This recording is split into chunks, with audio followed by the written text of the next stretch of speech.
ఏం చేసిన 5 శ్లోకాలు ఉంటే నవ్యవాగీషయమినాం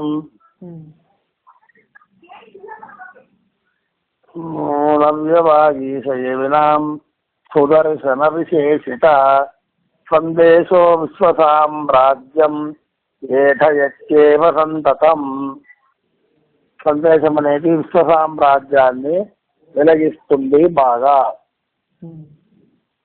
తెలుసనా?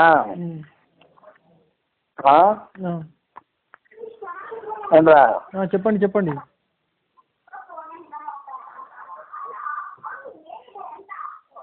దృశ్యదర్శన చైతన్యం ప్రాకృతం విశ్వశాసకం. దృష్టి అదర్శన చైతన్యం, మనకు అంతర్దృష్టి లేకుండా ఉండి ఏ చైతన్యం భౌతికంలోనే వెలుగుతోందో అది జగత్తునే పూర్తి ఏలుతోంది. ఆ చైతన్యం తదంధతమ విశ్రాంత చేతనా భ్రాంతి కూపయా. ఆ ఒక్క అంధంతమస్తు ఉంటుంది కదా, అంధంతమస్తులో పూర్తి విశ్రాంతి తీసుకున్న చేతులందరూ భ్రాంతి కూపంలో, భ్రాంతి అనే ఒక బావిలో సంచరిస్తూ ఉంటారు ఎప్పుడు. ఉద్భ్రాంత లక్షణ విజ్ఞా దర్శనం తన్వతే నిజం. ఉద్భ్రాంతులై దాని నుంచి ఊర్ధ్వముఖానికి పోయి భ్రమణం చేస్తూ ఉన్న వాళ్ళు, వాళ్ళ దర్శనము ఏమిటంగా అన్ని చోట్లలో వెలుగుతుంది. ఏమప్పాది అంటే సుదర్శన మహావిజ్ఞ జపహోమ ప్రమాధన. సుదర్శనం అనేది ఒక జ్ఞానస్వరూపం, అదే జపం, అదే హోమం. ఆ ప్రమాన్ని ధరించుకొని వాళ్ళు వెలుగుతూ ఉంటాడు.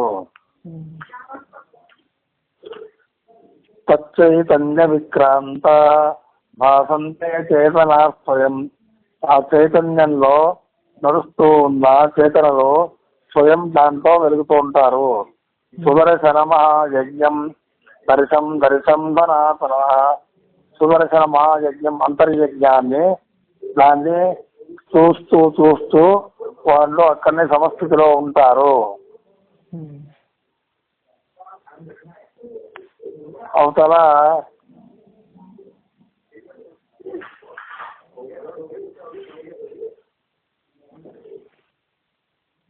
అజ్ఞానాంధప్రమా విఘ్నా.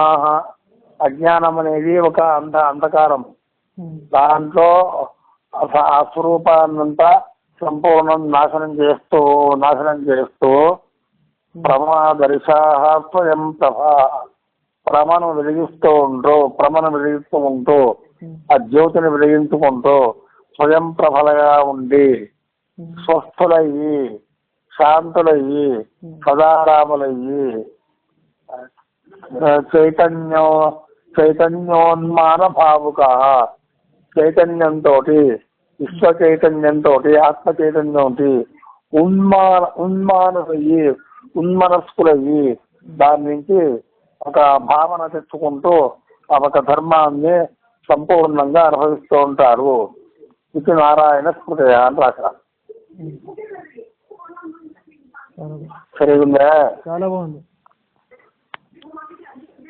5 శ్లోకాలు.